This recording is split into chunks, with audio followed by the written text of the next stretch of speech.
D'où bon après-midi à tous. C'est toujours un peu stressant lorsque l'ordinateur ne va pas démarrer. Bon, c'est bon. D'où aujourd'hui, je vais vous parler finalement de la suite des composés d'intercalation vis-à-vis du sodium. Et ensuite, on arrivera à tous les composés d'électrodes négatives vis-à-vis des carbones. Alors, la dernière fois, ce que j'avais traité, la dernière fois, ce que j'avais traité, c'est tout simplement les composés polyanioniques, ainsi que comme le NVPF, on avait montré que ces composés présentaient des avantages au niveau puissance et aux durées de vie. Par contre, leurs défauts étaient au niveau de l'écocompatibilité, en raison du vanadium, et également dans les faibles densités d'énergie. Raison pour laquelle nous sommes passés ensuite aux composés lamellaires, qui, eux, ont une densité d'énergie, comme vous pouvez voir ici, 150 Wh par kilo, ils sont écocompatibles. Cependant, leur durée de vie n'est pas terrible, leur stabilité à l'air et à l'humidité n'est pas aussi formidable. Cependant, il y a des compagnies, comme indiqué ici, qui sont en train de développer et de commercialiser ces matériaux. Et enfin, il y a d'autres compagnies, notamment CATL, Altris ou Natron Energy, qui, eux, développent aujourd'hui des matériaux ou des batteries à base de bleu de Prusse. Et c'est ce qui va être le sujet de mon cours, du début de mon cours aujourd'hui, où je vais essayer de vous montrer ce que sont ces bleus de Prusse. Alors les bleus de Prusse, je dirais, c'est une longue histoire qui commence directement à leur première découverte en 1706 à Berlin par un ancien officier de l'armée, Jacob von Isbach, et un alchimiste, Johann Conrad Dippel, qui ont finalement découvert ce matériau en voulant faire des pigments pour les peintures ou tout simplement pour les teinter les laines de verre et ainsi de suite. Ensuite, ces matériaux, leur structure a été résolue, ils ont été utilisés dans beaucoup d'applications, comme on peut voir ici, soit au niveau des capteurs, soit au niveau des batteries, soit au niveau des électrochromes, mais également au niveau des batteries sodium, ce qu'on va voir aujourd'hui, et même de l'électrochimie. D'où, par conséquent, c'est des matériaux qui sont très bien connus et qu'on va décrire maintenant. Alors, ces matériaux ont une structure, je dirais, relativement simple. C'est une structure cubique face centrée, avec une charpente double perovskite, dans laquelle les ligands CN vont tout simplement connecter les différents métaux et relier aux octaèdres MN6 et M'C6. Toute cette structure est simple, mais elle se complique fortement lorsqu'on regarde ensuite l'eau à l'intérieur de ces structures. En effet, on a trois sortes d'eau. On va avoir l'eau de coordination. C'est une eau qui va directement occuper les lacunes de FSN à l'intérieur de cette structure. Il va y avoir de l'eau interstitielle, comme indiqué ici, et également de l'eau absorbée. Et ça, je dirais, ça va être finalement un cauchemar pour pouvoir utiliser ce matériau, car cette eau va affecter le transport des ions, mais il va également affecter la capacité de ces matériaux, et il va falloir voir comment celle réagit avec les électrolytes. Et là aussi, ça va entraîner des dégradations. D'où, par conséquent, il va falloir comprendre quel est le rôle primordial de cette eau à l'intérieur des matériaux. Alors, bien sûr, on va pouvoir essayer de l'extraire, et on peut faire ça par des chauffages sous vide, comme indiqué ici, à différentes températures. Et vous pouvez voir ici qu'on part d'une structure, lorsqu'on la prépare, qui peut être une structure monoclinique, ou alors une structure cubique, qui, par retrait de l'eau, on va sortir d'abord l'eau interstitielle pour obtenir une structure monoclinique, et ensuite on peut obtenir la structure rhomboédrique qui va se décomposer à des températures, je dirais, supérieures à 250 ou 300 degrés. D'où par conséquent, ces niveaux respectifs de résorbés, ils vont tout simplement être modifiés selon les conditions de synthèse et voire selon la nature des précurseurs. Et par conséquent, il va falloir la contrôler également. Alors si on regarde les propriétés maintenant électrochimiques de ces matériaux, elles sont relativement intéressantes. Tout d'abord, leur couleur, qui peut varier de blanc au bleu, au jaune et au vert, dépendant finalement les domaines de fréquence des vibrations CN, comme indiqué ici. Et ces matériaux auront des gaps, des band gaps, qui vont affecter leur couleur et bien sûr leur conductivité électrique. Alors, si on regarde maintenant d'un point de vue électrochimique, on va s'apercevoir qu'on peut avoir, dans ce cas, des vagues de réduction, soit une seule vague, lorsqu'on a directement un seul site actif dans ces bleus de Prusse, ou alors deux sites actifs, comme indiqué ici. Et automatiquement, lorsqu'on veut avoir des performances électrochimiques, on va essayer d'utiliser des matériaux qui vont comporter 2 sites actifs comme indiqué ici. Alors ces matériaux, eh bien, on va voir rapidement quelle est leur synthèse. Cette synthèse, eh bien, c'est des synthèses, là aussi, un avantage énorme, ce sont des synthèses basse température qui ont lieu par des voies à solution. Par exemple, ici, ce que l'on fait, c'est qu'on va prendre des solutions de chlorure de cuivre ou de manganèse qu'on va tout simplement verser dans une solution de ferrocyanure de potassium. On va agiter vigoureusement et par la suite, eh bien, il va y avoir une précipitation et par un système de séchage, ainsi de suite, on va pouvoir obtenir le matériau en question. Il y a bien sûr d'autres méthodes de synthèse, car la clé de ces méthodes de synthèse, ça va être tout simplement d'ajuster le nombre de lacunes FSN ou finalement avoir le moins possible de coordination. Une autre méthode pour avoir des composés faiblement lacunaires, là aussi en ferrocyanure, on va dans ce cas faire croître des cristaux selon ce type de réaction, ou dans ce cas, on va tout simplement utiliser un ferrocyanure de sodium que l'on va tout simplement verser lentement dans une solution d'acide chlorhydrique. Il va y avoir une décomposition du ferrocyanure en Fe2+. Cet Fe2+ va s'oxyder, comme indiqué ici. Il va réagir de nouveau avec le FSN6 pour donner un taux de lacune limité dans ces composés. Comme vous pouvez voir ici, on a des taux de lacune 0,4 à 0,6 avec de faibles teneurs en eau. Et ça, c'est des méthodes qui vont être utilisées pour préparer des matériaux à haute performance. Ça, c'est ce qui se passe au niveau des matériaux. Ensuite, si je regarde maintenant au niveau des procédés de ces électrodes ou de ces bleus de Prusse, bien là, on va retrouver finalement tout ce qu'on a vu lorsqu'on a traité, je dirais, les matériaux polyanioniques ou les matériaux lamellaires. C'est toujours les mêmes méthodes ou les mêmes concepts qui reviennent. En effet, pour tout d'abord, c'est les premiers travaux de Jean Godinoff dans lesquels il a montré la possibilité de retirer l'eau de ces matériaux. Ensuite, eh bien, on va utiliser le citrate de sodium, qui est un additif qui est très important pour contrôler la vitesse de croissance et de nucléation de ces particules et d'avoir des matériaux à faible teneur en lacune. Ensuite, il va y avoir toutes les approches au niveau de la morphologie, au niveau de la composite, où on va faire des mélanges ou des composites avec M-2. Au niveau de la morphologie, on va faire des particules cœur-couronne, des particules tunnels. Et enfin, également, comme on a vu dans tous les matériaux, on aura aussi des bleus de Prusse à haute entropie, dans lesquels on va mettre 4 ou 5 éléments comme indiqué ici. Et cela va se faire avec le broyage mécanique pour ensuite avoir des études sur lesquelles on va pouvoir contrôler le taux de lacune par des réactions que je vous ai mentionnées auparavant. Et enfin, pour terminer, les derniers travaux qui se font, c'est indiqué ici, où maintenant, rien de nouveau une fois de plus, où on va mélanger ces matériaux à haute entropie avec tout simplement des carbones et on va faire des enrobages de carbone et de matériaux pour avoir de meilleures performances.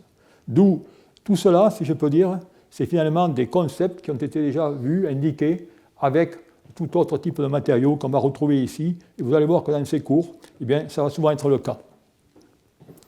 Alors maintenant, si on passe finalement à des matériaux qui nous intéressent plus particulièrement pour des problèmes d'écocompatibilité, où on va prendre dans ce cas 2 sites actifs que vont être le fer et le manganèse.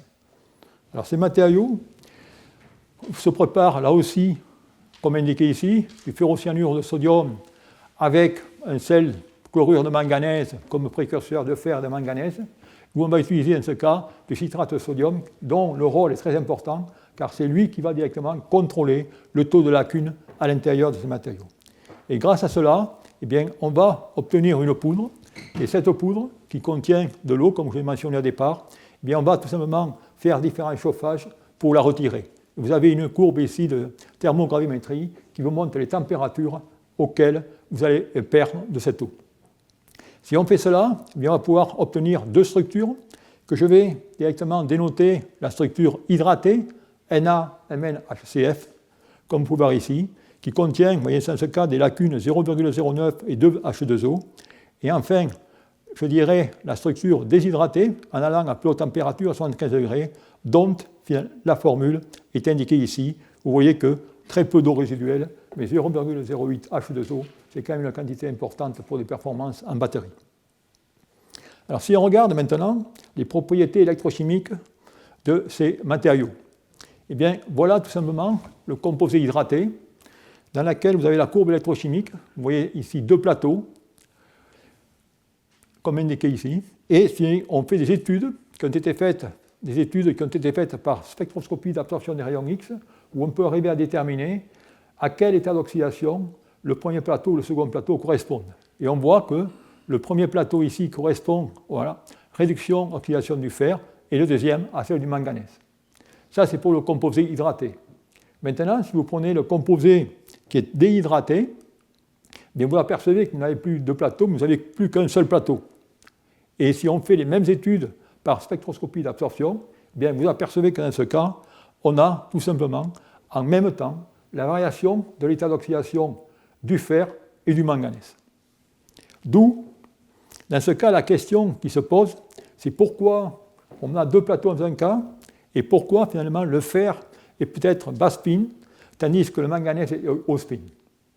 Bien, je vais essayer tout simplement de vous expliquer cela de façon assez simple, j'espère, en revenant à des concepts de base qui sont des concepts, je dirais, de chimie du solide, où je vais repasser sur les diagrammes de bande comme indiqué ici. Je considère tout simplement ici un fer dans un environnement octaédrique dans lequel le ligand est tout simplement le CN.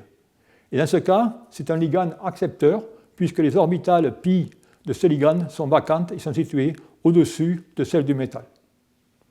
Et on s'aperçoit ici que cette orbitale directement pi entériante est centrée sur le carbone. Pourquoi celle-ci est centrée sur le carbone? Pour la bonne et simple raison, c'est que si je reviens à un cours que vous avez certainement eu dans les années en terminale ou en faculté, vous avez ici le diagramme d'orbitale moléculaire, et vous voyez que bien sûr, comme l'azote est beaucoup plus électronégatif que le carbone, il va tout simplement prendre le poids dans le cas des orbitales moléculaires liantes, alors que c'est le carbone qui prend le poids dans le cas des orbitales moléculaires antiliantes. Et c'est pour cette raison que dans ce cas, il y a un couplage fort entre le fer et le carbone qui va tout simplement élargir directement le splitting entre les différentes bandes, et vous allez passer d'une configuration qui va être une configuration haut spin à une configuration bas spin. Alors que se passe-t-il maintenant si on a finalement le couplage fer-azote? Eh bien, si on a le couplage fer-azote, ce que je vous disais maintenant, ce couplage est nettement moins fort, puisque dans ce cas, c'est tout simplement l'orbital qui a un poids relativement faible de ce côté, et le gap est réduit, ce qui fait qu'on a une configuration à haut spin. Donc voilà, si vous voulez, la raison pour laquelle on part d'une configuration haut spin et bas spin dans ces matériaux, et ça a un rôle, je dirais, très important. D'où par conséquent, bien se rappeler que l'interaction du CN avec le fer est bien plus forte du côté de carbone en raison de son caractère antiliant que du côté tout simplement de l'azote en raison de l'électronégativité. D'où voilà répondu à la première question entre haut spin et bas spin. La deuxième question que j'ai posée est finalement pourquoi on passe d'une intercalation à un plateau à deux plateaux. Et là aussi, ça va se comprendre encore une fois de plus par des raisonnements de base qui vont être basés sur l'énergie de stabilisation du champ cristallin. Car le potentiel redox est tout simplement en fonction de l'énergie d'ionisation plus tout simplement du champ cristallin. Et en effet, si on regarde l'énergie d'ionisation, l'énergie d'ionisation, comme vous pouvez voir ici, elle est plus faible dans le cas du fer que dans le cas du manganèse. C'est-à-dire que dans ce cas, le manganèse peut être facilement le fer, peut être facilement oxydé. Et la raison pour laquelle les niveaux du manganèse sont au-dessus de ceux du fer. Maintenant, à cela, il faut que j'ajoute tout simplement l'énergie de stabilisation associée au ligand. Et dans le cas du champ cristallin, les orbitales D, comme vous pouvez voir ici, vont éclater dans les orbitales EG et les orbitales T de G. Et lorsque je suis dans une configuration low spin ou high spin, l'énergie de stabilisation par le champ cristallin va être différente. Et vous voyez en effet que dans le cas du fer de plus, l'énergie de stabilisation du low spin est, dans ce cas, moins 2,4 delta 0, c'est 6 fois directement la différence que nous avons ici. Et cette énergie de stabilisation associée au champ cristallin eh bien, va tout simplement modifier le potentiel redox du fer et va faire en sorte que ce potentiel du redox du fer va aboutir dans celui du manganèse. Et de ce fait, eh bien, on a tout simplement deux plateaux dans la courbe électrochimique lorsqu'on a des composés hydratés pour la bonne et simple raison, c'est que l'eau, dans ce cas, est un ligand qui va perturber les interactions avec le CN et les différents métaux. Donc voilà, si vous voulez, ce qu'on peut voir. Alors la question, c'est maintenant, est-ce qu'on peut aller plus en détail et comprendre davantage les mécanismes via, finalement, les variations de fréquence associées à ce groupe CN. Et pour ce faire, eh bien, on va faire tout simplement des mesures infrarouges par fibre optique, dans lesquelles on va tout simplement, finalement, dans ce cas, suivre cette vibration de fréquence du groupement CN en fonction du taux d'intercalation dans ces matériaux. Et pour ce faire, eh bien, on va tout simplement suivre lors de la charge ce qui se passe directement au niveau de ces bandes. Et vous voyez qu'ici, que vous avez des vibrations de CN avec tout simplement la disparition de celle de 2055 qui est associée finalement à la conjonction du manganèse et du fer pour la croissance d'une autre directement vibration à 2177. Et ensuite, eh bien, lors de la décharge suivante, vous avez un retour aux absorbances initiales qui montre dans ce cas eh bien, que l'on a tout simplement un comportement parfaitement réversible. Alors la question qui se pose, qu'en est-il des composés hydratés ? Bien, on va voir et on va faire les mêmes choses dans le cas du composé hydraté. Et si on regarde dans le composé hydraté, eh bien, qu'est-ce qu'on voit ? On va avoir, pareil, lors de la recharge, eh bien, dans ce cas, on retrouve les mêmes traditions avec l'apparition d'une autre bande infrarouge à 2145 qui est associée finalement dans ce cas à la discordance entre le fer et le manganèse. Et là aussi, ce qu'on voit, c'est qu'on va à l'état déchargé. Eh bien, qu'est-ce qu'on s'aperçoit ? On aperçoit qu'on a les mêmes bandes, cependant l'absorbance est moindre. Ça veut dire que dans ce cas, eh bien, le phénomène en présence d'eau n'est pas totalement réversible. Il n'est pas totalement réversible, certainement dû au fait qu'il y a de l'eau qui est tout simplement retirée du réseau lors de l'oxydation et qui ne peut pas y rentrer par la suite. Et pour répondre à cela, eh bien, on fait tout simplement des mesures identiques, mais cela, maintenant, on va directement regarder la molécule d'eau et on va voir comment celle-ci varie lors de l'intercalation. Et vous apercevez ici, lors de la première charge, eh bien, vous avez tout simplement la vibration de la molécule d'eau. Ensuite, lors de la décharge, vous voyez qu'on a toujours la vibration. On revient, je dirais, aux positions des pics initiales. Par contre, notez que l'absorbance a changé drastiquement. Pour la bonne et simple raison, c'est-à-dire que lorsqu'on a oxydé, on a retiré de l'eau du réseau et cette eau ne rentre plus. Et c'est la raison pour laquelle, vous voyez ici, on avait tout simplement un épaulement à 2055 qui est tout simplement la bande qui correspondait à la phase déshydratée auparavant. Et ensuite, eh bien, on peut tout simplement dans ce cas maintenir le même absorbant sur du cyclage et avoir un cyclage relativement correct après. Donc voilà, si vous voulez, les performances de ces matériaux. Et alors, ayant présenté les différentes performances, voyons maintenant qu'en est-il au niveau des applications. Et pour ce faire, eh bien, on va regarder les comportements électrochimiques de ces phases. Et notamment, la phase qui est la plus simple, c'est celle qui ne contient pas d'eau. Et vous apercevez que dans ce cas, eh bien, on a une capacité de 140 mAh par gramme et qui change légèrement en fonction du régime. Ça veut dire que des composés ont de très bonnes performances en régime. Ensuite, vous voyez tout simplement la capacité en fonction du nombre de cycles. Et là, on a une perte de 80% après 100 ou 500 cycles qui montre, là aussi, qu'on a des problèmes de dégradation du matériau avec l'électrolyte dus certainement à l'eau résiduelle, dont je vous ai mentionné auparavant, qui est de 0,08 H2O. On peut faire ces expériences eh bien, au niveau des piles-boutons. Et vous avez ici le comportement des piles-boutons utilisant ces matériaux avec le tracé ou le profil de l'électrode positive, le profil de l'électrode négative. Vous avez ici l'ensemble de la cellule et la tenue en cyclage pour quelques cycles avec la courbe de puissance jusqu'à des régimes de 5C. Tous ces résultats sont intéressants, raison pour laquelle eh bien, on a essayé tout simplement de les transformer et de faire des cellules du 50 sur la base de ces matériaux. Et là, je dirais la question ou l'astuce qui est de nature, c'était finalement, est-ce qu'on va utiliser la phase déshydratée qui est capable de prendre de l'humidité dès qu'on l'expose via l'air, ou alors plutôt se servir de la phase hydratée, faire ou conduire tout le procédé de mise en place ou de fabrication d'électrodes et retirer au dernier moment l'eau.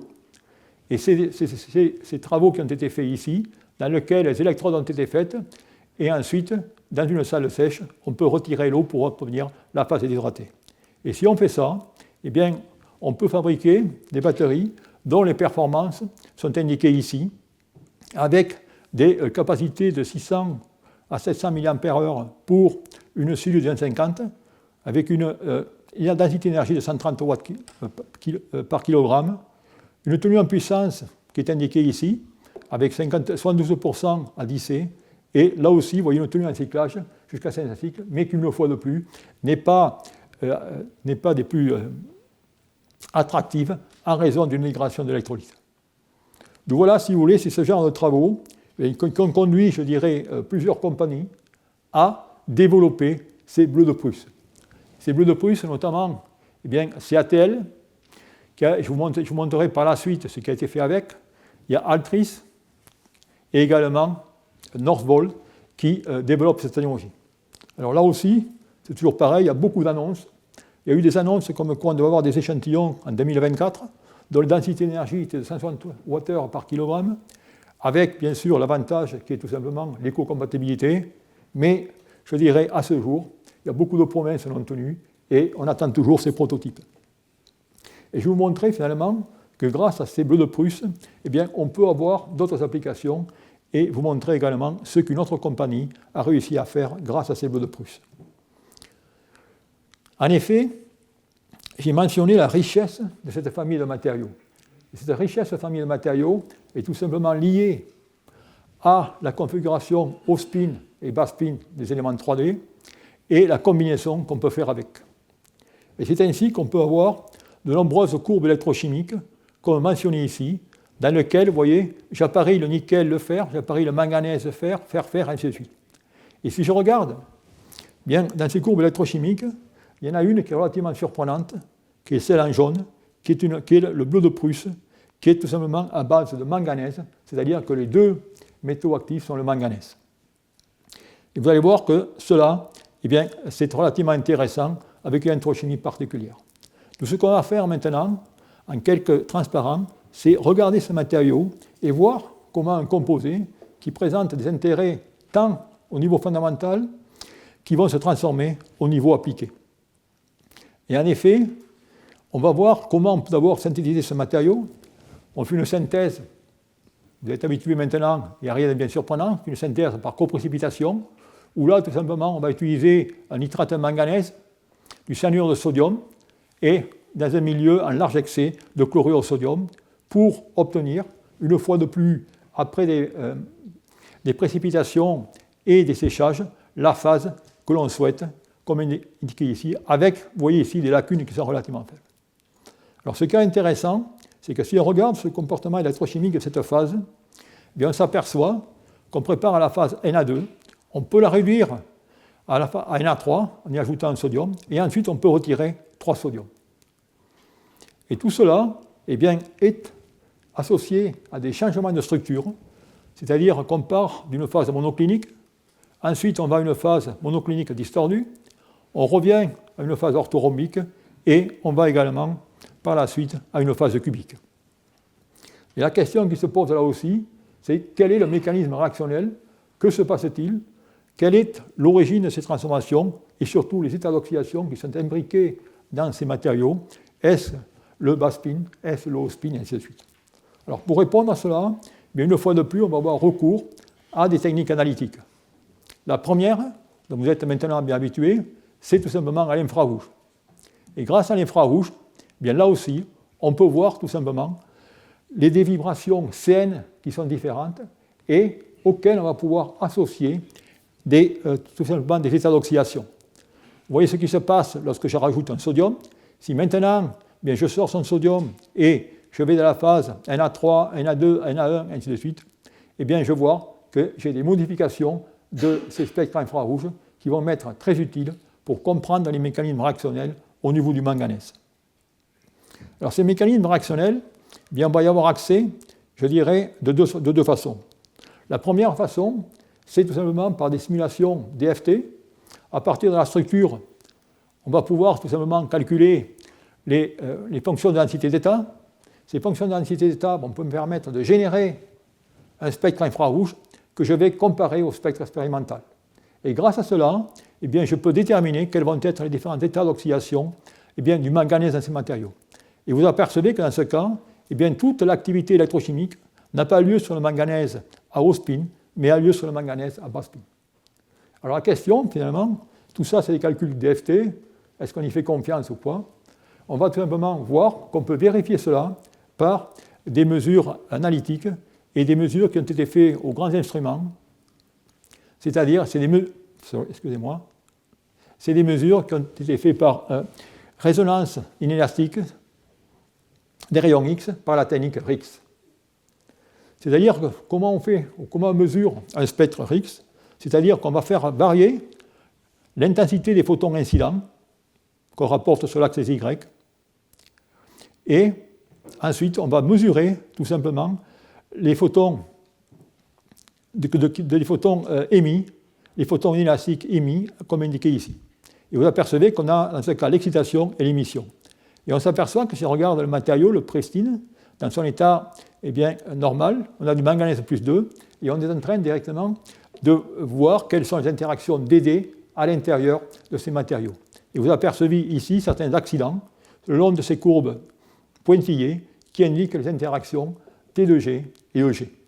Par contre, si on regarde maintenant le matériau déchargé, eh bien, on s'aperçoit qu'il y a dans ce cas une seule tâche brillante qui apparaît pour une excitation de 643 et qui apparaît avec une perte d'énergie de 5 eV.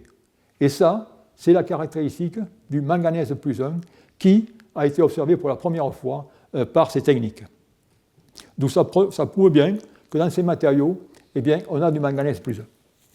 Alors la question que vous pouvez vous poser, c'est pourquoi faire tant d'études fondamentales sur un matériau, à quoi ça sert? Et vous allez voir que dans ce cas, eh bien, tout cela va conduire à des applications. En effet, si vous regardez la courbe électrochimique de ce matériau, et vous apercevez que vous avez un potentiel à 3,3 volts, et vous avez un potentiel de 1,6 volts. Donc par conséquent, je peux dans ce cas voir la possibilité de développer des systèmes ou des batteries en milieu aqueux. Pour ce faire, eh bien sûr, il faut que je remplace le carbone activé, comme j'ai vu la dernière fois la technologie Akion. Et de l'autre côté, il va falloir que je trouve directement un électrolyte qui va me permettre d'utiliser ces bleus de Prusse, car ils sont légèrement solubles dans l'eau. Alors la première approche consiste tout simplement à utiliser ce redox Mn2+, Mn1+, qui est un redox très rapide, comme vous pouvez voir ici, quand vous voyez la polarisation très faible, et ensuite d'utiliser un autre bleu de Prusse comme électrode positive, c'est-à-dire faire une batterie symétrique, si je peux dire, bleu de Prusse, bleu de Prusse, bleu de Prusse. Mais pour faire cela, la difficulté, c'est que certaines de ces bleus de Prusse sont légèrement solubles à l'eau. Donc par conséquent, l'astuce a été directement d'utiliser un électrolyte, c'est-à-dire acétonitrile eau, en proportion 90. Et si on fait cela, on peut, dans ce cas, construire une batterie à milieu, je dirais, semi-aqueux, qui a un bleu de Prusse comme électrode positive et un bleu de Prusse comme électrode négative. C'est ce concept qui est à l'origine de la compagnie Natron, dont je vous ai mentionné auparavant. En effet, cette compagnie développe des batteries semi-aqueuses, si je peux dire, qui vont utiliser le matériau dont je vous ai mentionné, Mn2, bleu de Prusse comme électrode négative, et le premier matériau d'ailleurs que je vous ai mentionné, qui est le manganèse fer comme électrode positive. Et vous voyez que de cela, on peut en sortir un potentiel allant de 1,5 à 2 volts. L'avantage, qu'on a des matériaux qui ont une très faible polarisation, c'est-à-dire qu'ils sont très performants en puissance, un cyclage ultra rapide, une longue durée de vie, et il n'y a pas d'emballement thermique, et bien sûr, dans ce cas, comme on va le voir par la suite, on va quand même sacrifier la tension. Donc, quelles sont les figures mérites de cette batterie? Elles sont indiquées ici. Vous avez ici les performances, les rétentions de capacité, les décharges. Ce sont des batteries qui vont tout simplement performer très bien en puissance. Et tout ça est développé par la compagnie Natron, avec des avantages bien au niveau sécuritaire, puisqu'en ce cas, eh bien, vous avez, comme vous pouvez le voir ici, eh bien, un mélange pas d'électrolytes, je dirais, purement organiques. Et ensuite, si je regarde les performances avec les autres systèmes, au niveau du temps de recharge, au niveau du nombre de cycles, eh bien, si je compare avec la technologie au plomb ou les technologies au lithium-ion, vous voyez que le temps de recharge pour le plomb est 8 heures, 1 heure pour le lithium-ion, et on peut recharger ces systèmes en 5 ou 10 minutes, ou 15 minutes. Si on regarde au niveau du nombre de cycles, moins de 1000 pour le plomb, aux alentours de 2000 à 10 000 pour le lithium-ion, et aux alentours de 50 000 pour les batteries bleu de Prusse, c'est-à-dire les batteries basées sur ce système. On peut continuer. Si je regarde au niveau puissance, alors là, au niveau puissance, eh bien, de nouveau, 500 watts par litre pour le plomb, 1000 watts par litre pour le lithium-ion et 500 watts par litre, pour le plomb. Et enfin, au niveau calendaire, je dirais, cette technologie est, je dirais, du même tabac que le lithium-ion. D'où, là aussi, c'est une technologie, je dirais, qui est très intéressante, avec la difficulté, c'est que la densité énergétique est seulement de 50 Wh par litre, comparé aux 600 ou 700 Wh par litre, voire 800 Wh par litre de lithium-ion. Donc c'est la raison pour laquelle eh bien, c'est tout simplement une technologie qui est dédiée aux applications réseau ou aux applications secours, à raison du prix de ces systèmes qui sont relativement bas. Donc voilà, si vous voulez, ce que je voulais vous raconter sur tous ces matériaux de bleu de Prusse. Alors pour terminer, je vais terminer sur une note un peu pessimiste concernant ces bleus de Prusse.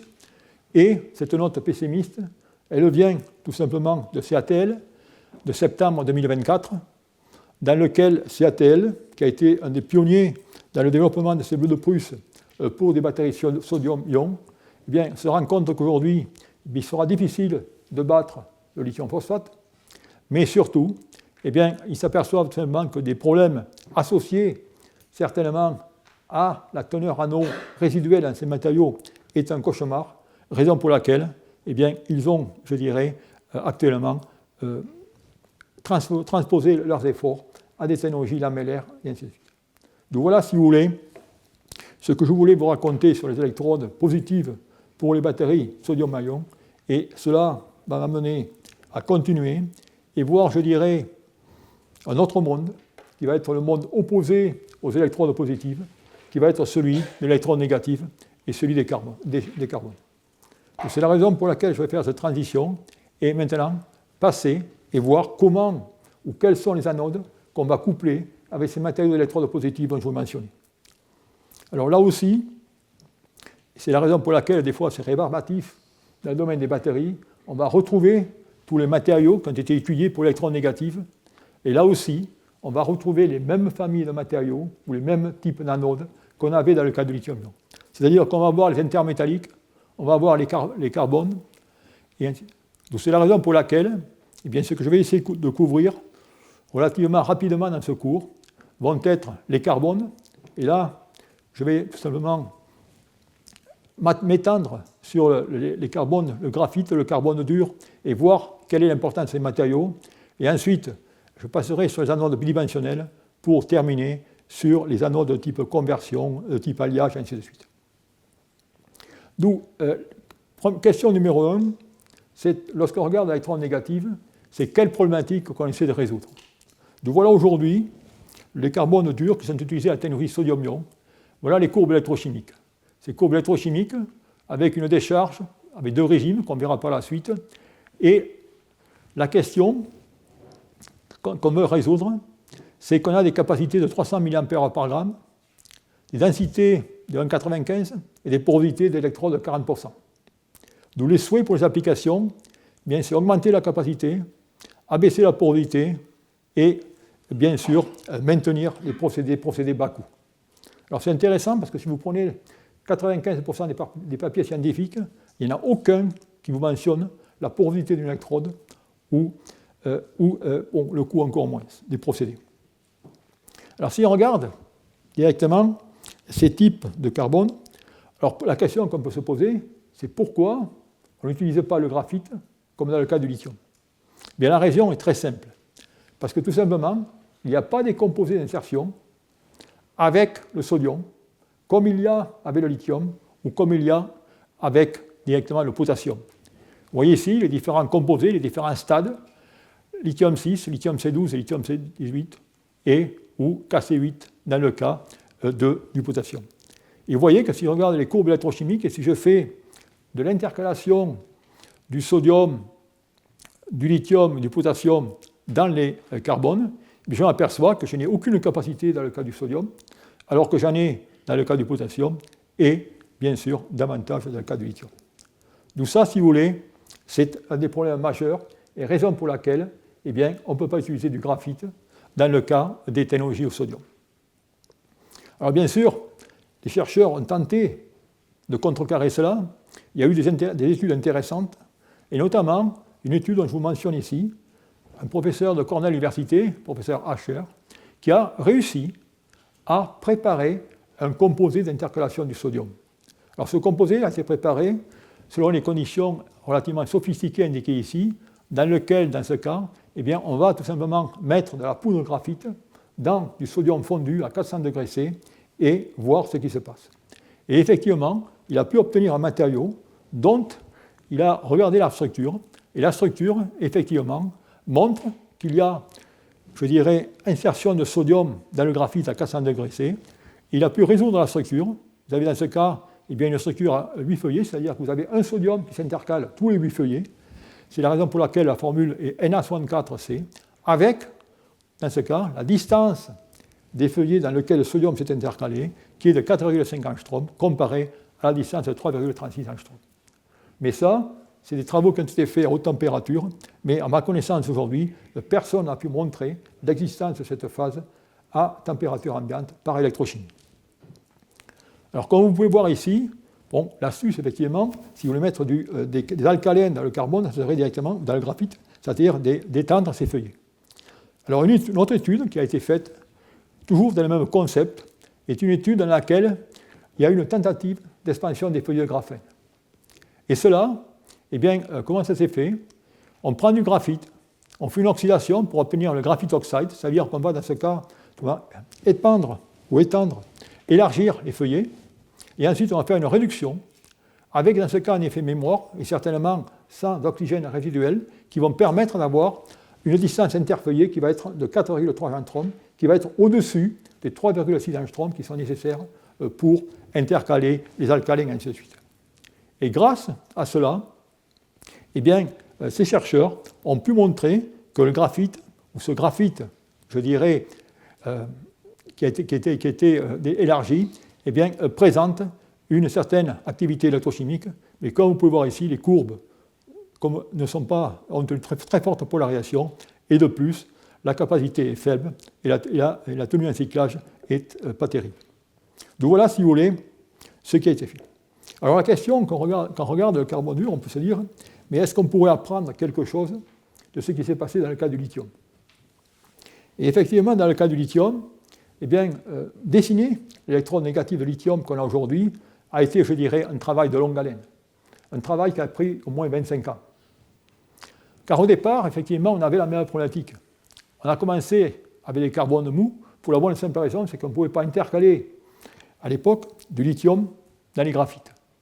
Ensuite, les années 1995, grâce à la découverte de nouveaux types d'électrolytes, de nouvelles formulations, on a pu montrer qu'il y avait possibilité de faire dans le graphite naturel. Et ensuite, on a également développé les carbones durs, comme indiqué ici. Alors ces carbones durs, ce qui sont finalement la définition, c'est des carbones qui sont non graphitisables, sont des carbones qu'on va préparer par des pyrolyses de molécules organiques ou de constituants de la biomasse, comme on peut voir ici. Donc vous pouvez voir, vous allez avoir un nombre inconsidérable de papiers sur des structures, des morphologies de carbone, et on verra par la suite. Alors d'où la question, finalement, qu'on peut se poser, est-ce que l'insertion du sodium dans les carbones n'est pas également un problème d'électrolyte, comme c'était le cas dans le cas du lithium? Alors effectivement, là aussi les chercheurs ont tenté d'explorer cette voie. Il y a des travaux très intéressants qui sont faits, dans lesquels certains groupes, notamment en Allemagne et au Japon, ont essayé finalement d'insérer du sodium dans le carbone en utilisant ces molécules, ces D-glymes. Et ils ont pu former un composé, et ils ont vu que finalement, s'ils font une intercalation, une réactivité, soit du graphite dans le lithium, avec ce triflate lithium dans le glyme, ou le sodium, eh bien, ils ont une courbe électrochimique. Mais il y a une différence essentielle entre le lithium ici et le sodium. La différence est par le fait que dans le cas du lithium, eh bien, vous avez d'abord une très forte polarisation, et ensuite, eh bien, votre accumulateur ne va pas tenir très longtemps, car il va y avoir une augmentation de la polarisation qui va faire en sorte que vous ne pouvez pas cycler longtemps. Par contre, si vous regardez dans le cas du sodium, vous apercevez qu'en ce cas, entre le premier et le 50 cycles, il n'y a pas beaucoup de différence. Et de plus, si vous regardez les accidents sur les courbes électrochimiques, vous les retrouvez lors de la charge, lors de la décharge, et ils persistent le nombre de cycles. Ça veut dire qu'en ce cas, il y a un comportement intrinsèque associé à l'intercalation. D'où cela a été regardé de plus près par différentes techniques, et un chercheur coréen, par le nom de Kisukan, a étudié de façon, je dirais, drastique ces mécanismes d'intercalation. Et ce qu'il a pu montrer par ces diagrammes de rayons X, en suivant finalement les différentes variations de pic et de déplacement, qu'il y avait différents stages. Il a pu montrer le stage 3, le stage 2 et le stage 1, comme on avait vu dans le cas du lithium, avec, dans ce cas, la formation de complexes. C'est des complexes dans lesquels il y a les molécules de solvant, des D-glymes, qui vont entourer le sodium, avec les formules indiquées ici. Alors c'est intéressant, parce que si on regarde ça, ensuite, on peut jouer sur la richesse de cette famille des éthers, dans lequel vous avez des éthers à différentes longueurs de liaison, avec les D-glymes à 3, 2, 3 et ainsi de suite. Et on s'aperçoit que dans ce cas, si on regarde les diagrammes de diffraction X, eh bien, ils ont tous la même position. Ce qui est relativement surprenant, car si vous mettez une molécule, une chaîne étant plus longue, on s'attendrait directement à des variations. Cela veut tout simplement dire que dans ces matériaux, eh bien, ces bicomplexes ne vont pas se placer perpendiculairement au feuillet, mais ils vont tout simplement se placer parallèlement au feuillet, raison pour laquelle eh bien, vous pouvez allonger la longueur de chaîne, vous n'allez pas changer la distance interfeuillée. Alors ensuite, bien sûr, quand vous voyez les molécules que vous allez insérer bien dans ces carbones, vous pouvez vous dire qu'en ce cas, bien, le volume va changer considérablement. Et en effet, on peut mesurer cette variation de volume par des mesures de dilatométrie, et c'est ce qui est montré ici. Ou dans ce cas, eh bien, vous passez votre électrode dans ce dilatomètre, et vous allez tout simplement suivre l'évolution ou la façon dont l'électrode respire en fonction du cyclage. Et vous apercevez que lorsque je cycle, je vais avoir une variation bien, de l'épaisseur de l'électrode. Et c'est des variations qui sont, comme vous pouvez voir ici, relativement considérables, puisque si je pars avec une électrode de 50 microns, lorsque je vais l'oxyder, je suis à 145 microns, et ensuite je reviens à 120 microns. Alors le fait qu'on part d'ici de zéro, c'est tout simplement que je pars une fois que l'électrode est commencée. D'où vous voyez qu'en ce cas, il y a là aussi une variation énorme, je dirais, de la distance entre feuillets lors du cyclage.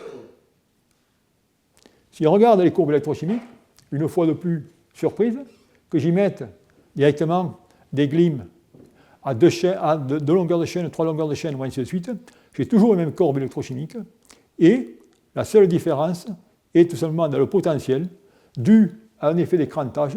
Vous avez le potentiel qui est le plus haut pour les longues chaînes, dû à cet effet d'écrantage qui va augmenter ce potentiel. Et vous voyez que là aussi, au niveau capacité, eh bien, quel que soit l'éther ou le glim que je mets à l'intérieur, eh bien, j'aurai toujours la même capacité. Alors ces résultats sont quand même assez intéressants d'un point de vue fondamental pour la bonne et simple raison qui montrent, qui questionnent l'existence d'une SEI, c'est-à-dire d'une solide électrolyte interface dans ces matériaux. En effet, vous avez dans ce cas eh bien, des composés qui vont respirer par 30%. C'est-à-dire qu'il va y avoir un changement de volume gigantesque, et s'il y avait une SEI, cette SEI devrait se fissurer lors du cyclage. Et si elle se fissure lors du cyclage, elle devrait se reformer et entraîner tout simplement une perte en capacité et une très faible capacité de rétention de capacité. Et ça n'a pas lieu, ce qui porte les chercheurs à croire qu'on est dans le cas d'un système où on a des intercalations du lithium sans SEI, ce qui est assez unique. Donc voilà, si vous voulez, ces résultats qui sont intéressants d'un point de vue fondamental, mais comme vous pouvez voir, eh bien, on est loin de ce qu'on veut, car on a des capacités qui sont aux alentours de 90 à 100 mAh par gramme, et au départ, je vous l'ai dit, ce qu'on veut, c'est des choses qui sont supérieures à 300 à 350. D'où par conséquent, eh bien, n'ayant plus rien trouvé de mieux, eh bien, on va retourner sur ces carbones. Et on va retourner sur ces carbones durs, et maintenant, eh bien, puisqu'on veut les améliorer, c'est-à-dire que là aussi, on veut comprendre comment ils fonctionnent. Alors, comment comprendre comment ils fonctionnent? Ça veut dire, eh bien, comprendre l'origine de ces deux régimes. Pourquoi j'ai directement une chute de potentiel ici et un plateau ici? Je veux savoir comment je peux améliorer la capacité et enfin, améliorer l'efficacité coulombique lors du premier cyclage. Alors pour cela, eh bien, je vais tout simplement essayer de comprendre quels sont les sites occupés par le sodium dans ces matériaux,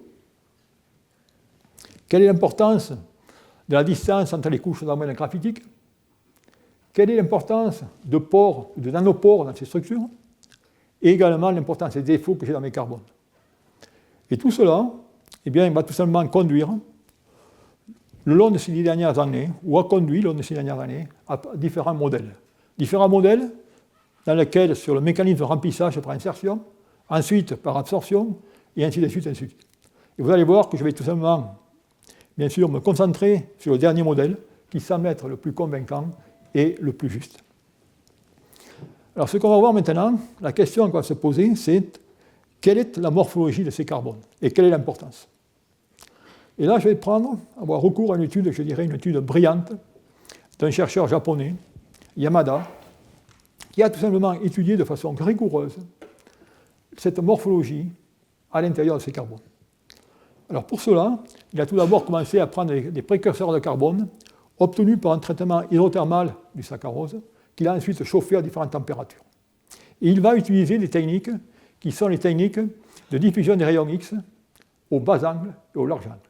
C'est-à-dire qu'il va pouvoir aller caractériser dans ces matériaux la variation de la distance interfeuillée ainsi que la taille des nanopores.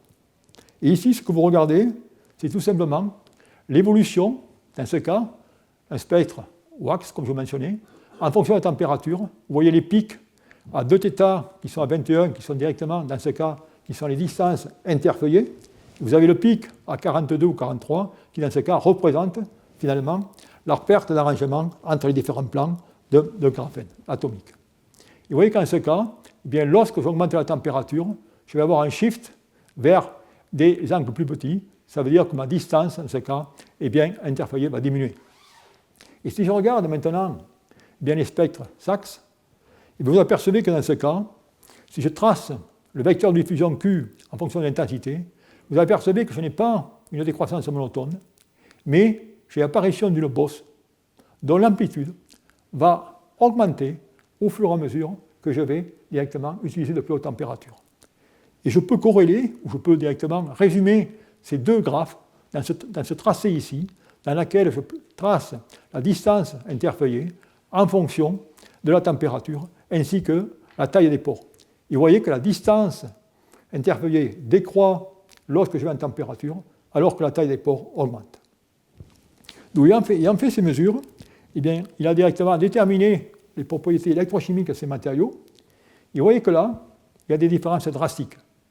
Regardez, le composé à 1900 degrés n'a que de très faibles capacités. Par contre, définitivement, celui qui a la meilleure performance est tout simplement le carbone qui a été traité à 1400 degrés C. D'où par conséquent, la question c'est pourquoi celui à 1400 est meilleur que celui à 1900. Alors pour ce faire, eh bien, maintenant il est allé directement suivre ce qui se passe au niveau de l'intercalation, c'est-à-dire lorsque vous allez mettre du sodium dans votre matériau, que se passe-t-il? Et là aussi, vous voyez, sur ces différents matériaux, il a pris des points à toutes les lettres indiquées ici. Et qu'est-ce qu'on voit? Si je regarde maintenant le spectre wax à 1400 degrés, je m'aperçois qu'en ce cas, eh bien, j'ai un déplacement des pics vers les vecteurs de diffusion les plus bas, comme indiqué ici, et ensuite, vous voyez, je reviens aux positions initiales. Ça veut dire qu'à ce compte-là, je suis en train de regarder à 1,7, ça correspond aux 21 ou 23 degrés que j'ai mentionné auparavant, c'est-à-dire que dans ce cas, ça correspond tout simplement à la distance intrafeuillée. D'où, quand je mets du sodium dans ce matériau ici, je m'aperçois effectivement, du moins au départ, que j'ai la distance intrafeuillée qui varie. Et ensuite, eh bien, on peut tracer ça en fonction des différents traitements thermiques, et vous apercevez que le composé à 1900, qui a montré une capacité électrochimique très faible, a tout simplement une distance interfeuillée qui n'est pas supérieure à 3,6. Ça veut dire qu'en ce cas, eh bien, il est difficile de rentrer du sodium avec des distances interfeuillées si faibles. Et on a dans ce cas le matériau à 1400. D'où, ça c'est la première expérience. La deuxième expérience maintenant, c'est de savoir ce qui se passe lorsque je suis sur le plateau. Et pour ce faire, eh bien, on va faire tout simplement maintenant de la diffusion à bas angle en fonction du taux de sodiation des différents composés. Et vous voyez, lorsque je mets du sodium dans ces composés, je m'aperçois en ce cas eh bien, que l'amplitude de la diffusion décroît. Ça veut dire quoi? J'ai des pores, et si je mets du sodium, ces pores, je vais les remplir. D'où je peux, dans ce cas, déterminer quelle va être tout simplement la quantité de sodium que je vais mettre dans ces pores. Et à partir de ces spectres, eh bien, on peut, dans ce cas, déterminer en noir quelle est la variation, je dirais, ou le taux de sodium qui rentre dans ces pores. Et vous voyez que le composé à 1400, eh bien, au départ, lorsque je vais jusqu'à 50% ou 40%, il n'y a rien qui se passe. Et lorsque je suis à très bas potentiel, je m'aperçois dans ce cas eh bien, que mon taux de diffusion, ma bosse, s'aplatit complètement. Ça veut dire que je suis en train de remplir les pores et cette ligne grise montre le taux de saturation en pores. D'où, grâce à ces manips, eh bien, tout simplement, on peut maintenant montrer et comprendre tout ce qui se passe dans ces matériaux. Donc voilà, si vous voulez, ici, résumé, quel est le mécanisme d'intercalation du sodium dans ces carbones durs. C'est-à-dire qu'au départ, eh bien, on va avoir, dans la première pente, eh bien, on va avoir une absorption par les défauts dans ces structures. Ensuite, on va avoir une intercalation dans cette zone qui est bleu foncé. Et enfin, ici, on va avoir tout simplement un remplissage des nanopores que l'on peut voir sur cette courbe. Donc voilà, si vous voulez, comment de belles études eh bien, de rayons X, c'est-à-dire à bas angle et à grands angles, ont permis d'élucider le mécanisme de fonctionnement de ces carbones durs pour l'intercalation du sodium. Alors vous voyez ici, c'est que maintenant on est en train de parler d'un mécanisme dans lequel je vais avoir trois types de défauts, si je peux dire. Il va y avoir les défauts par absorption, il va y avoir ensuite l'importance eh bien, de l'intercalation, des domaines d'intercalation, et l'importance des nanopores. Et là, eh bien, tout cela va engendrer des centaines d'études, même des milliers de papiers, dans lesquels les chercheurs vont tenter de trouver, par approche magique, si je peux dire, le meilleur carbone. Alors je ne vais pas bien sûr vous couvrir tous ces papiers, mais je vais vous donner un aperçu de ce qui se fait, du moins certains papiers que j'ai trouvés assez pertinents et assez intéressants. Alors, il y a deux possibilités. Soit vous allez préparer ces carbones durs, comme je mentionnais au départ, à partir de la biomasse, ou alors les préparer à partir de composés organiques et de résines phénoliques. Nous voyons d'abord ce qu'on peut faire à partir de la biomasse. Alors ça, c'est une étude dans laquelle les chercheurs ont tout simplement pris des déchets de bois, différents types de déchets de bois, et essayé de voir quelle était la sorte de carbone qu'ils pouvaient préparer à partir de cela. Et là, vous avez trois types directement de carbone qui ont été étudiés, ou de bois qui ont été étudiés. Des bois qui sont faiblement cristallisés. Et le bois, vous savez, qui est constitué d'une cellulose, de l'hémicellulose et de la lignine. Et la hémicellulose et la lignine sont les parties amorphes. D'où ils ont pris des matériaux faiblement cristallisés, moyennement cristallisés et hautement cristallisés. Et ensuite, eh bien, ils ont, dans ce cas, eh bien, fait des chauffages de ces matériaux à différentes températures. Ici, c'est les températures de 1500 degrés C pour les trois types de matériaux. Et je vous passe tous les calculs, toutes les manips. ils ont fait également de la diffusion à bas angle pour en déterminer le volume de pores dans ces différents matériaux. Et qu'est-ce qu'ils s'aperçoivent? Eh bien, que c'est le matériau qui est tout simplement indiqué ici, M1500, qui est dans ce H1500 qui montre le plus grand volume de pores. D'où, pour savoir si pour l'approche théorique que je mentionnais au départ était valide, eh bien, ils font les mesures électrochimiques, et dans ce cas, effectivement, ils trouvent que c'est ce matériau qui a la meilleure performance électrochimique. Et d'ailleurs, on peut rapporter, vous allez voir dans les transparents qui vont suivre, où je le ferai systématiquement, on va rapporter la capacité qui va être en dessous de 0,1 volt qui correspond au remplissage de nos pores et au-dessus qui correspond à l'intercalation d'autres. Donc voilà, si vous voulez, ce qu'on peut regarder, ce qu'on fait. Alors, sur cela, eh bien, ils ont directement établi les mécanismes avec l'importance de la substance amorphe dans ces carbones. Et vous avez, au fur et à mesure, bien sûr, que j'augmente la cristallinité, eh bien, je diminue la substance amorphe dans ces carbones. Et bien, la question qui se posait, c'est est-ce que cette substance amorphe a un rôle à jouer? Alors, ce qu'ils ont fait, c'est qu'ils ont fait un traitement acide eh bien, de ce bois pour sortir ces substances amorphes. Et ensuite, ils ont fait un traitement à haute température et comparer les deux échantillons. Et qu'est-ce qu'ils s'aperçoivent?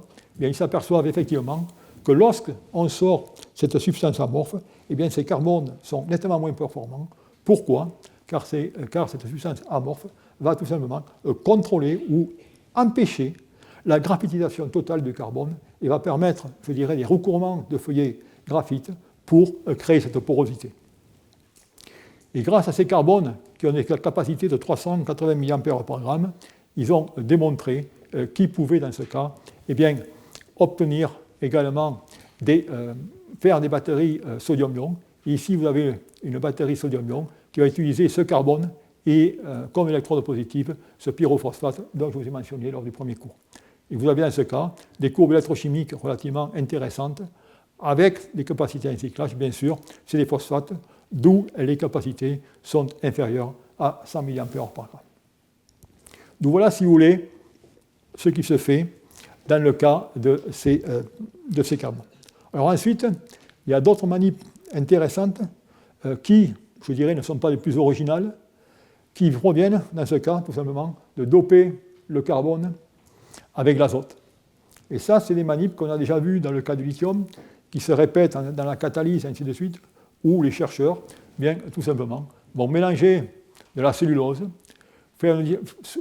solubiler la cellulose dans une dispersion de CO3 N4 pour obtenir tout simplement ces particules de cellulose qui sont entourées de feuillets de carbone. Ils vont tout carboniser à une température de 900, 1050 et 200 degrés C.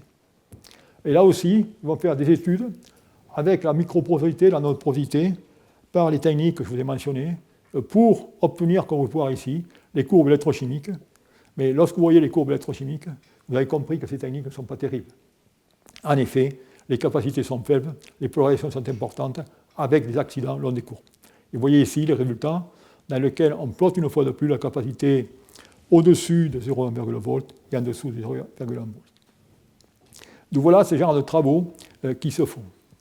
Alors ensuite, un autre travail qui est assez original, dans lequel, dans ce cas, eh bien, on va tout simplement essayer de, si je peux dire, de catalyser la pyrolyse de ces carbones. Alors là aussi, c'est encore des grands mots, où finalement, le tout va se résumer, je dirais, à prendre une serviette, un papier, l'imbiber d'une solution de MnCl2, CuCl2, comme vous voulez, à une concentration importante, et vous allez dans ce cas, eh bien, la carboniser à des températures indiquées ici, de 800 à 1200 degrés C. Et là aussi, tous ces travaux que je vous montre ici, je les résume, parce qu'il y a certainement des tonnes de manips derrière pour déterminer la taille des pores. Et vous voyez ici, ils ont également fait des mesures à bas angle, à large angle.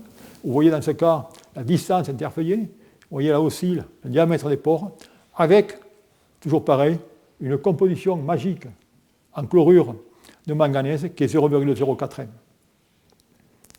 À cette concentration magique eh bien, on peut, une fois de plus, refaire les courbes électrochimiques que je mentionnais auparavant, en déterminer, et c'est la routine, hein, en déterminer une fois de plus toute la capacité au-dessus de 0,1, en dessous de 0,1, pour enfin faire, là aussi, une batterie complète sodium-ion, dans laquelle, dans ce cas, ils ont coupé avec NBP. Alors, ça, c'est des approches intéressantes, et bien sûr, ils l'ont fait pour le manganèse, et ils l'ont généralisé pour d'autres, directement métaux 3D, qu'on voit voir ici, le fer, le cobalt, le nickel, le cuivre. Il se trouve que le manganèse a la meilleure performance, car c'est celui qui a une meilleure efficacité coulombique, comme indiqué ici. Donc voilà, si vous voulez, une fois de plus, toutes les études qui se font, et je dirais c'est des quantités ou des tonnes de travaux. Donc je vais arrêter là sur l'aspect biomasse, pour passer maintenant sur l'aspect, je dirais, pyrolyse de molécules organiques, et où je vais maintenant m'intéresser à ces travaux sur la carbonation de résine phénolique.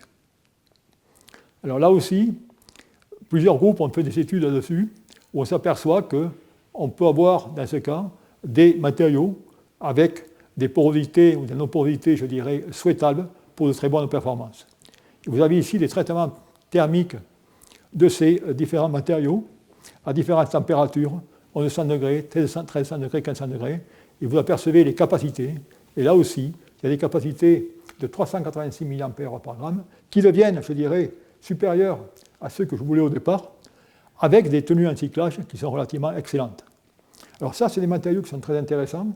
Malheureusement, rappelez-vous, il y avait un paramètre qui était important lorsque vous avez mentionné le choix du carbone, c'était le coût. Et effectivement, ces résines phénoliques sont relativement coûteuses, dépendent également tout simplement du pétrole, la fabrication de pétrole et ainsi de suite. Donc c'est la raison pour laquelle, eh bien, malgré que ces matériaux, ces carbones sont relativement intéressants, ils ont du mal à franchir l'intérêt du laboratoire. Donc voilà, si vous voulez, ce point sur les carbones. Et enfin, je vais terminer sur ce cours sur, là aussi, la folie scientifique. C'est-à-dire, je vous ai parlé du carbone, et bien sûr, vous avez entendu parler des graphènes. Alors ensuite, bien, vous avez des papiers, des centaines de papiers, dans lesquels tous les gens, les chercheurs, vont essayer de mettre du carbone dans différentes sortes du sodium, excusez-moi, dans différentes sortes de substances. Alors vous avez les MAXEN, qui peuvent être des truures, des carbones, des carbures, ainsi de suite, ou, là aussi, de nombreux papiers, mais aujourd'hui, il n'y a pas un papier qui montre un résultat, je dirais, encourageant là-dessus. Alors après, maintenant, on va aller aux germanènes. Alors tous ces germanènes que je montrais ici, ce n'est rien d'autre que les structures normales dans lesquelles on va prendre tout simplement un feuillet simple du matériau. Alors vous allez avoir les phosphorènes, pareil. Vous allez avoir les graphènes, les stanènes, les borophènes, les silicènes. Et tout ça, c'est des papiers. Et tout ça, je dirais tout simplement, je le traiterai en un seul transparent. C'est certainement des recherches élégantes qui vont conduire à des papiers, mais qui sont d'un point de vue pratique totalement inutiles, car les performances sont médiocres. Et dans aucun de ces papiers, bien sûr, on va vous mentionner quelles sont les densités tapées, quelles sont les porosités, ainsi de suite. Donc voilà, si vous voulez, ce que je voulais vous raconter aujourd'hui sur le carbone. Je crois que j'avais d'autres transparents, mais je vais les passer. Ce sera pour la prochaine fois. Et je vais m'arrêter là, vous remercier, et bien sûr, je vais inviter par la suite Véronique Balland qui va vous donner un autre aperçu qui sera la batterie zinc MnO2. Voilà, merci.